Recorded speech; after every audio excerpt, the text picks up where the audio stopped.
नमस्कार साथियों, मेरा नाम है लखन राजपूत। स्वागत करता हूं आपके अपने चैनल स्मार्ट पक टू एग्जाम पे। काफ़ी अच्छी और वीडियो सीरीज़ लेकर के हम आपके सामने हाजिर हैं। ये हमने वीडियो सीरीज़ का जो सेशन शुरू किया है, ये आप लोगों के लिए एक रामबाण की तरह कार्य करेगा, जिसमें आपको प्रत्येक चैप्टर के कुछ कॉन्सेप्ट आपको दिए जाएंगे जो कि इंपॉर्टेंट कॉन्सेप्ट हैं, जिन पर सवाल बनते हैं। फालतू के कोई कॉन्सेप्ट नहीं दिए जाएंगे, ठीक है। तो जैसे आज का टॉपिक रहने वाला है आपका, वो है आपका नया चैप्टर है आज का आपका profit and loss. Profit and loss की आपकी 3 से 4 या 5 वीडियो आएंगी, जिसमें बहुत इंपॉर्टेंट आपके सारे के सारे कॉन्सेप्ट कवर होंगे, ठीक है। 10 से 15 मिनट की वीडियो की ड्यूरेशन रहने वाली है। इसमें एक कॉन्सेप्ट उठाएंगे हम, उस पर 5 से 6 सवाल लगाएंगे, और इसके बाद जो है अगली वीडियो में नया कॉन्सेप्ट होगा। इससे होगा क्या, सबसे पहले तो आपको इसे रिवाइज करने में आसानी होगी। जैसे एग्ज़ाम नज़दीक आ रहा है, तो आप चाहें तो 10 से 15 मिनट में प्रत्येक कॉन्सेप्ट को आप रिवाइज कर सकते हैं और बहुत आसानी से चीज़ों को सीख सकते हैं। कॉन्सेप्ट यहाँ से सीखिए, 5 से 7 जो भी क्वेश्चन बनते हैं क्वेश्चन कीजिए, इसके बाद आप प्रीवियस ईयर मॉक टेस्ट लगाइए, ठीक है। और वहाँ पर जो है सारी चीज़ें आप one by one step by step सारी चीज़ें सीखते हुए चलेंगे। जैसे आज का जो टॉपिक है आपका प्रॉफिट एंड लॉस का, प्रॉफिट एंड लॉस क्या होता है, इसे आपको थोड़ी डिटेल में समझाते हैं और जानते हैं कि प्रॉफिट लॉस क्या होता है। लाभ और हानि, ठीक है। इसमें 3 से 4 टर्म है, नंबर 1, नंबर 2, नंबर 3 और नंबर 4। ये 4 टर्म है, क्रय मूल्य, विक्रय मूल्य, लाभ और हानि। इन 4 टर्म को अगर आपने अच्छे से पकड़ लिया, अच्छे से इन पर चारों पे कमांड बना ली, तो आपका कोई भी क्वेश्चन छूटने वाला नहीं है, क्योंकि सारी की सारी चीज़ें यहीं से ड्राइव होती हैं। क्या करना है आपको, आइए समझते हैं। क्रय मूल्य है आपका, विक्रय मूल्य है, लाभ है और हानि है। मेन इसमें क्या है आपका क्रय मूल्य, क्योंकि क्रय मूल्य पर ही क्या होता है, लाभ और हानि होती है। क्रय मूल्य मतलब वो वह मूल्य जिस पर आप किसी वस्तु को खरीद करके लेकर के आते हैं। जैसे मान लीजिए आपने एक पेन खरीदा, तो आपका जो क्या हो गया, क्रय मूल्य हो गया। आप कहीं से एक पेन खरीद करके लेकर के आए, वो आपका क्या हो गया, क्रय मूल्य हो गया। अगर आप चाहते हैं कि वो पेन अपने दोस्त को मैं बेच दूँ, चाहते हैं कि मैं अपने दोस्त को वो पेन बेच दूं, लेकिन आप जितने का पेन लेकर के आए हैं उतने में तो नहीं बेच देंगे। जब उतने में नहीं बेच देंगे, उस पर चाहेंगे कि कुछ तो मुझे पैसा इस पर अर्न हो जाए। जैसे आप मान लीजिए कि 10 रुपये का आप पेन लेकर के आए मार्केट से, और आपने अपने दोस्त को उसे 15 रुपये में सेल कर दिया, कि वो आपने बोला कि ये 15 रुपये में मैं लेकर के आया हूँ और तुझे जो है 15 रुपये में मैं दे रहा हूँ, ठीक है। आपने क्या किया, 5 रुपये उससे झूठ बोल दिए, या फिर 5 रुपये ने आपने बोल दिया कि भाई 5 रुपये मुझे इस पर प्रॉफिट चाहिए, तो मैं तुझे 15 रुपये में ये पेन दे दूंगा। तो हुआ क्या कि 15 रुपये में आप जो पेन बेचा, तो आपका जो क्रय मूल्य था वो कितना हुआ आपका, 10 रुपये, क्योंकि आप कितने में खरीद करके लेके आए उसे, 10 रुपये में, ठीक है। अब आपने 10 रुपये में खरीद करके लेकर के आए, अब आपने बेचा कितने में, वो बेचा कितने में, 15 रुपये में। कितने में बेचा, 15 रुपये में। 10 रुपये में खरीद करके लेकर आए हैं, 15 रुपये में आपने बेचा है। तो ये इन दोनों को जो अंतर हो गया 15 और 10 का, ये क्या हो गया आपका, ये हो गया आपका लाभ। आशा करता हूँ इतनी सारी बात आपको समझ में आ रही होगी। बहुत मुश्किल चीज़ नहीं है, लेकिन बेसिक से शुरुआत कर रहा हूँ चीज़ों की, इससे वो व्यक्ति भी या फिर वो विद्यार्थी भी इस चीज़ को समझ सके जिसने कभी मैथ पढ़ी ही नहीं है। तो ये क्या हो गया, 5 रुपये का आपका शुद्ध लाभ हो गया। अब यही बात पूछ ले कि भैया चलो ये तो 10 रुपये की बात थी, 15 में बेच दिया तो 5 रुपये का लाभ हो गया। यही बात होती हज़ारों में, यही बात होती लाखों में, फिर क्या करते हम, तो ये वैल्यू थोड़ी सी बताना कैसे होती, इतनी पॉसिबल नहीं थी। तो इससे हम क्या बताते हैं, एक परसेंटेज में अगर पूछा जाए, कि आपसे पूछ लिया जाए कि चलो 10 रुपये पे आपने 5 रुपये का लाभ कमा लिया 15 रुपये में बेच करके, तो आपको कितने % प्रॉफिट हो गया, % प्रॉफिट हो गया। % का मतलब कि 100 में कितना प्रॉफिट हो गया, 100 के संदर्भ में उस चीज़ को देखें तो 100% में बनाने के लिए हमें क्या करना होगा, हम सिंपल सा जितना भी हमें लाभ या हानि हुई है, लाभ या हानि हुई है उसे ऊपर रखना है, ठीक है। और क्या करना है, हमेशा क्रय मूल्य को नीचे रखना है। यहाँ पे सबसे बड़ी कन्फ्यूजन ये होती है कि क्रय मूल्य को कहाँ रखें, क्रय मूल्य नीचे रखें या फिर विक्रय मूल्य नीचे रखें। तो बस का हमेशा आप ध्यान रखना कि क्रय मूल्य हमेशा नीचे आएगा, क्योंकि जो आपका प्रॉफिट या लॉस होता है, ध्यान से सुनना बात को, प्रॉफिट होता है या फिर लॉस होता है, लाभ होता है या हानि होती है, वो आपकी हमेशा क्रय मूल्य पर होगी। किस पे होगी, क्रय मूल्य पे। तो हमेशा आपका क्रय मूल्य नीचे आएगा। क्रय मूल्य कितना है आपका, 10, अर्थात 10 रुपये पे 5 रुपये का प्रॉफिट, 10 रुपये पे 5 रुपये का प्रॉफिट। इसे अगर 100 में के संदर्भ में काउंट करें तो 100 पे कितना होगा, तो 100 से यहाँ पे मल्टीप्लाई कर देंगे, 100 से मल्टीप्लाई आपकी कर देंगे। 0 से 0 कट कर दिया, 5 की 10 से गुणा करेंगे तो कितना हो जाएगा आपका, 5 दाहीं 50, 5 दाहीं 50। कितने परसेंट आपने प्रॉफिट कमा लिया? तो आपने प्रॉफिट कमा लिया 50%। कितना कमा लिया आपने? 50%। 50% आपने प्रॉफिट इस पर कमा लिया। 10 रुपये का पान खरीद करके लेके आए आप, आपने 15 में बेच दिया, तो 5%, 5 रुपये का जो लाभ था वो किसके बराबर हो गया? आपके 50% के बराबर हो गया। बात समझ में आई आपको? क्रय मूल्य आप समझ गए होंगे बहुत अच्छी तरह से, विक्रय मूल्य भी समझ गए होंगे, लाभ भी समझ गए होंगे। हानि पे थोड़ा सा और डिस्कस कर लेते हैं। हानि भी सेम संदर्भ में आपको यहीं पे समझा देता हूँ मैं, ठीक है।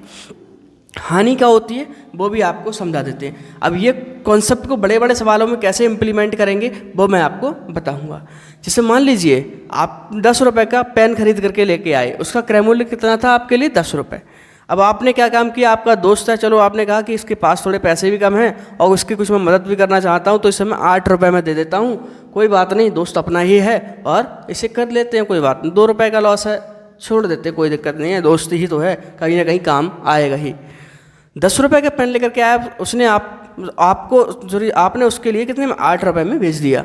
जब 8 रुपये में बेच दिया तो यहाँ पे आपको 10 रुपये का लेके आए, 8 रुपये में बेच दिया, 2 रुपये का क्या हो गया आपको? 2 रुपये का यहाँ पे क्या हो गया? हानि हो गई आपको। क्या हो गई? 2 रुपये की हानि हो गई, 2 रुपये का आपका लॉस हो गया, ठीक है। क्या हो गया? 2 रुपये का आपका लॉस हो गया। तो आपसे पूछ ले, आपका दोस्त ही पूछ ले कि आपने जो मुझे पेन दिया है उस पर आपने 2 रुपये का जो लॉस किया, आपने कितने % लॉस हुआ? आपको कितने % लॉस हुआ? अगर वो परसेंट में पूछना चाहे तो मैंने क्या बोला था हमेशा कि क्रय मूल्य को हमेशा नीचे रखना है। 10 रुपये का आप लेकर के आए हैं, प्रॉफिट या लॉस किस पे होता है? क्रय मूल्य पे। हानि कितने की हुई है? 2 रुपये की। अगर इसे % में बदलना है तो सिंपल सा 100 से आपको मल्टीप्लाई करनी होगी। 0 से आप 0 कट कर लेंगे तो कितना हो जाएगा? 10 की 2 में गुणा करेंगे तो 20%। ये वो कॉन्सेप्ट था जो बच्चा जानता है, बच्चा समझता है इस चीज़ के लिए, ठीक है। बस मुझे समझाना आपको इतना था कि क्रय मूल्य, विक्रय मूल्य, लाभ और हानि क्या होती है, इन सारी टर्म को समझाना था। अब इन्हें क्वेश्चंस में कैसे इंप्लीमेंट करना है वो आपको सारी चीज़ें मैं बताने वाला हूँ, ठीक है। तो ये सारी चीज़ें आपको समझ में आ गई होंगी, ठीक, बहुत बढ़िया। आप वीडियो को लाइक एंड शेयर करते हुए चलिए। और इस वीडियो सीरीज़ की शुरुआत की है, आपको पर डे एक सीरीज़ जो कि अपलोड की जाएगी आपकी, ठीक है। प्रॉफिट लॉस की 4-5 वीडियो मैं आपको दूंगा। अब इस पर संबंधित आइए क्वेश्चंस देखते हैं। इस पर संबंधित क्वेश्चंस हम देखते हैं, क्योंकि भी क्वेश्चंस हमारा मेन मोटिव क्या है यहाँ पे? हमारे मेन मोटिव क्या है? मेन मोटिव है हमारा यहाँ पे क्वेश्चंस को लगाना, कॉन्सेप्ट को सीखना। और जैसे क्वेश्चन नंबर 2 देखते हैं आपका, ठीक है, ये ठीक है। हाँ, क्वेश्चन नंबर बहुत चुनिंदा क्वेश्चंस लिए हैं मैंने, ऐसा नहीं कि सभी इजी भी डाल दिए और आपको हार्ड भी डाल दिए। हाँ, बैलेंस उसी प्रकार का है, लेकिन जो वाकई लगता है कि हाँ ये क्वेश्चन में दम है वो क्वेश्चन लिए हूँ मैं, ठीक है। क्योंकि इंपॉर्टेंट कॉन्सेप्ट समझाएंगे तभी आपको समझ में आएंगे। आसान क्वेश्चन पर समय खराब नहीं करना है। इसलिए यदि कोई वस्तु 800 में बेची जाती है और उस पर 25% का लाभ कमाया जाता है तो क्रय मूल्य क्या होगा? क्या क्रय मूल्य बताइए, ठीक है। तो ये कह रहा है कि कोई वस्तु 800 में बेची जाती है, मतलब उसका विक्रय मूल्य क्या है? विक्रय मूल्य क्या है आपका? 800 रुपये, ठीक है। बहुत आसान सी चीज़ें हैं और समझने अगर आप समझने लगेंगे तो समझ में आने लगेगी। बस आप शांति से जो मैं बताता जा रहा हूँ उसे देखते जाइए, ठीक है। कोई वस्तु 800 रुपये में बेची जाती है, उस पर 25% का लाभ कमाया जाता है। लाभ कितना कमाया जाता है? लाभ कमाया जाता है 25% में। ध्यान रखना किसमें? 25% में, ठीक है। तो वस्तु का क्रय मूल्य ज्ञात कीजिए, ठीक। अगर हम इतने को ही देखें, केवल 25% को देखें, हम इस डिजिट को भी छोड़ देते हैं, 25% को देखें, तो 25% का जो फ्रैक्शन वैल्यू होती है वो कितनी होती है आपकी? फ्रैक्शन वैल्यू 25% की कितनी होती है? 25 से कम 25, 25 चौका 100, कह सकते हैं 1/4 होती है। कितनी होती है? 1/4। 1/4 इसकी फ्रैक्शन वैल्यू होती है, ठीक है। अब ये बोल रहे हैं, इसकी बात को समझिए आप। कह रहा है कि 4 रुपये की अगर वो वस्तु लेकर के आए, 1 रुपये का उसने लाभ कमाया, तो वो टोटल कितने बेच दी? 5 रुपये में। तो ये अगर इसका हम विक्रय मूल्य निकालें, इसका हम क्या निकालें? विक्रय मूल्य निकालें। इसके अनुसार अगर विक्रय मूल्य निकालें, 4 रुपये की वस्तु लेकर के आया, 1 रुपये का उसने लाभ कमाया, तो 5 रुपये में बेच दी, तो विक्रय मूल्य इसके अनुसार परसेंट के अनुसार कितना हो जाएगा? 5। इस फ्रैक्शन वैल्यू जो निकाली है इसके अनुसार कितना हो जाएगा? 5 हो जाएगा। अब यहाँ पे विक्रय मूल्य कितना दिया हुआ है? 800। तो हम ही कह सकते हैं कि 5 की जो वैल्यू है, 5 यूनिट की जो वैल्यू है, समझना ध्यान से, इधर लिख दूँ, यहीं लिखना पड़ेगा, ठीक है। थोड़ा सा इधर आ जाते हैं, ठीक। जो 5 यूनिट की जो वैल्यू है, 5 यूनिट की जो वैल्यू है आपकी, वो कितनी दी हुई है? 800 रुपये। 5 यूनिट की वैल्यू कितनी दी हुई है आपकी? 800 रुपये। अब पूछा क्या है आपसे? पूछा क्या है आपसे? क्रय मूल्य। तो क्रय मूल्य क्या है? नीचे वाला। इसे क्या है? 4 आपका क्या है? क्रय मूल्य। तो 4 का मान निकाल सकते हैं आप, 4 रेशियो का बड़े आराम से निकाल सकते हैं। जिन भी साथियों को थोड़ी सी प्रॉब्लम हो रही है कमेंट करके बता देना, क्या मैं और भी थोड़े से नए मेथड समझा दूंगा, लेकिन एडवांस मेथड यही है, इससे ही आपको जो है इस क्वेश्चन को जल्दी करना होगा। ठीक है, ये अभी समझाने में समय लग रहा है आपको। बटे 5 गुणा में 4। ठीक है, 5 से काटेंगे इसे, 5 से काटेंगे इसे 16 बार और एक 0, 160 बार कटेगा। तो कितना हो जाएगा? 16 चौका 64, 16 चौका 64, 640 रुपये। 640 रुपये क्या हो जाएगा उसका? क्रय मूल्य। क्रय मूल्य कितना हो जाएगा? 640 रुपये। तो आशा करता हूँ क्वेश्चन आपको समझ में आया होगा। समझ में आ गया? नहीं समझ में आता एक बार वीडियो को थोड़ा सा 10 सेकंड या 15 सेकंड पीछे करके फिर से देखिए, आपको सारी चीज़ें स्पष्ट तरीके से समझ में आएंगी। ठीक है, आइए बढ़ते क्वेश्चन नंबर नेक्स्ट की तरफ। ये क्वेश्चन नंबर था हमारा 1। क्वेश्चन नंबर कौन सा था? 1। ठीक है, आइए बढ़ते क्वेश्चन नंबर नेक्स्ट की तरफ। क्वेश्चन नंबर नेक्स्ट, सब क्वेश्चन लगेंगे आपसे सब क्वेश्चंस लगेंगे, क्योंकि आपने अगर कॉन्सेप्ट को समझा है। अगर आपने केवल क्वेश्चन को समझा है तब बात नहीं बनने वाली। कॉन्सेप्ट पकड़ के रखिए, कॉन्सेप्ट पकड़ के रखिए, पार तो आप हो ही जाएंगे। ठीक है, 100% पार हो जाएंगे आप। क्वेश्चन नंबर अगला देखते हैं आपका। क्वेश्चन नंबर 4, एक वस्तु को 540 रुपये में बेचने पर 10% की हानि होती है तो क्रय मूल्य ज्ञात कीजिए। 10% की हानि हो रही है 540 रुपये में बेचने पर। 10% से खेलना सीखते हैं हम यहाँ पे। ठीक है, 10% की हानि हो रही है अगर वस्तु को कितने 540 रुपये में बेचा जाता है। यहाँ लिख लो आप विक्रय मूल्य। विक्रय मूल्य कितना है? 540 रुपये। 10% की हानि का मतलब हम ये होता है आपका फ्रैक्शन वैल्यू इसकी कितनी होगी? 1/10। मतलब अगर वस्तु का क्रय मूल्य 10 रुपये है, क्रय मूल्य कितना है? वस्तु का 10 रुपये है, उस पर 1 रुपये की हानि होती है तो कितने बेची जाती है? 9 रुपये में। तो विक्रय मूल्य इसका कितना है? इसके अनुसार विक्रय मूल्य कितना आ गया आपका? 9 रुपये। 10 रुपये की वस्तु लेकर क्या है? 1 रुपये की हानि हुई। 10% का मतलब क्या है? 10 रुपये पे 1 रुपये की हानि, 100 रुपये पे 10 रुपये की हानि। तो ऐसे कर रहे हैं आप, छोटी वैल्यू लेकर के 10 रुपये पे 1 रुपये की हानि, मतलब बस वस्तु कितने में बेची है? 9 रुपये में। कितनी बेची है? 9 रुपये में। और क्वेश्चन के अनुसार कह रहा है कि 540 रुपये में बेची, तो हम कह सकते हैं कि जो 9 यूनिट की वैल्यू है 540 रुपये है। कंपैरिजन तो करना पड़ेगा। 9 यूनिट की वैल्यू कितनी है? 540 रुपये। तो ये क्या पूछ रहा है हमसे? क्वेश्चन में हमसे पूछा है कि क्रय मूल्य ज्ञात कीजिए। क्रय मूल्य हमें 10 की वैल्यू पूछी है कि 10 रुपये की, आप कह सकते हैं कि ये जो 10 का मान है वो क्या होने वाला है। ठीक है, तो 10 की वैल्यू हम यहाँ से निकाल देंगे। दिखाई दे रहा है आपको? ठीक है, 10 का मान हम यहाँ से निकाल देंगे। 540 बटे 9 गुणा 10। समझ आ रहा है? 9 छक 54, 0 कितना आ जाएगा? 600 रुपये। 600 रुपये क्या आ जाएगा इसका? क्रय मूल्य। क्रय मूल्य समझ में आया आपको? बहुत आसान है profit and loss. Profit and loss बहुत आसान है अगर आप इसके कॉन्सेप्ट को समझ पाए तो। ठीक है, और कॉन्सेप्ट समझना इतना मुश्किल नहीं है। प्रत्येक कॉन्सेप्ट में आपको सारी चीज़ें प्रोवाइड करूंगा। ठीक है, तो इतनी चीज़ें आपको समझ में आई हैं। आइए देखते हैं क्वेश्चन नंबर नेक्स्ट। ये क्वेश्चन नंबर हमारा क्वेश्चन नंबर था वो 2 था, ये शायद 4 है।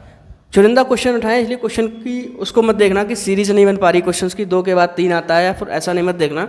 जो इंपॉर्टेंट क्वेश्चन है वो आपको मैंने बताए हुए हैं। ठीक है, तो आप जो क्वेश्चन है उसे देखना, सीरीज को मत देखो।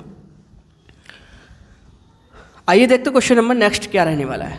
क्वेश्चन नंबर नेक्स्ट अगला क्वेश्चन है, एक वस्तु 1500 में खरीदी गई, 30% लाभ पर बेची गई तो विक्रय मूल्य पूछ लिया। ठीक है, ये भी करा ही देते हैं आपको। एक वस्तु 1500 में खरीदी गई, 30% बेची गई तो विक्रय मूल्य। या फिर अगला क्वेश्चन देखें, अगला क्वेश्चन देखते हैं। ठीक है, ये तो थोड़ा सा इसी प्रकार का हो जाता है, और चाहो तो इसे भी कर लो। ठीक है, क्वेश्चन नंबर इसे भी कर लो। क्वेश्चन नंबर 5 है ये, क्योंकि आप कहेंगे कि सर प्रत्येक बिल्कुल सिंपल क्वेश्चन है आपके, बहुत साधारण क्वेश्चन है। बेसिक से एडवांस तक के 5 वीडियो में आपके सारे के सारे पूरे चैप्टर को मैं कवर करने की कोशिश करूंगा। ठीक है, एक वस्तु 1500 में खरीदी गई और 30% लाभ पर बेची गई। अब भाई अब बताइए 1500 में इसमें कुछ करने की जरूरत है क्या? कुछ नहीं। 1500 में खरीदी गई, 30% के लाभ पर बेची गई, 30% के लाभ पर बेची गई, तो कितने बेची गई हुई? 130% में।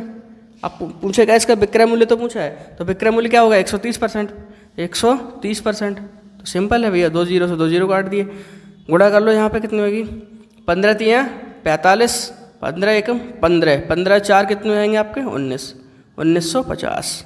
कितने बेची आएगी वो 1950 रुपये में, 1950। ऑप्शन सी इसका बिल्कुल राइट आंसर है। ऑप्शन नंबर क्या है, सी इसका बिल्कुल राइट आंसर है। तो इतनी चीज़ आपको समझ में आई, इतनी चीज़ें समझ में आ रही तो सेशन को लाइक एंड शेयर करते हुए चलिए, और प्लीज़ चैनल को जरूर सब्सक्राइब कर लेना कि इससे सारे के सारे जो वीडियो सीरीज़ का अपडेट है आपको वो मिलता रहे टाइम टू टाइम। सुबह आपको 11 बजे के टाइम पे एक वीडियो अपलोड हुआ करेगी डेली की डेली, ठीक है। आप उससे पूरी वीडियो सीरीज से सारी चीज़ें कवर कर सकते हैं। लेकिन आजकल पता है क्या, लोग भटकने लगे हैं, भटकने जो भटकाव है ना, वही उनका सबसे बड़ी हार का कारण भी है मुझे लगता है। अभी आपने देखा UPSC पैट का एग्ज़ाम हुआ, इस एग्ज़ाम जैसा एग्ज़ाम हुआ भैया 3 दिन पहले से, 4 दिन पहले से, या फिर 2 दिन पहले से लोगों ने 10-10 घंटे की मैराथन देखी। भाई क्या मतलब है 10 घंटे की मैराथन का? कोई मतलब बनता है? जो तुमने पढ़ा है उससे ही भटक जाओगे, पिछला रिवाइज नहीं कर पाओ तो मैराथन में ही फंस के रह गए। और मुझे पता है कि मैराथन का कितना क्या सच है, आपको भी पता है, मुझे भी पता है, तो मुझसे ज़्यादा कुछ बताने की ज़रूरत है नहीं। भैया अपने कॉन्सेप्ट पे पकड़े रहो, वही पार लगाएंगे आपको, ठीक है। आइए देखते हैं question number next. Question number next क्या होने वाला है? हाँ, क्वेश्चन ये अच्छा है। क्वेश्चन नंबर 8 देखते हैं। क्वेश्चन नंबर कौन सा है आपका? 8 दिखाई दे रहा है? ठीक है, थोड़ा सा देख लेना, मैनेज कर लेना। क्वेश्चन नंबर 7 ये आ गया आपका, 1 मिनट।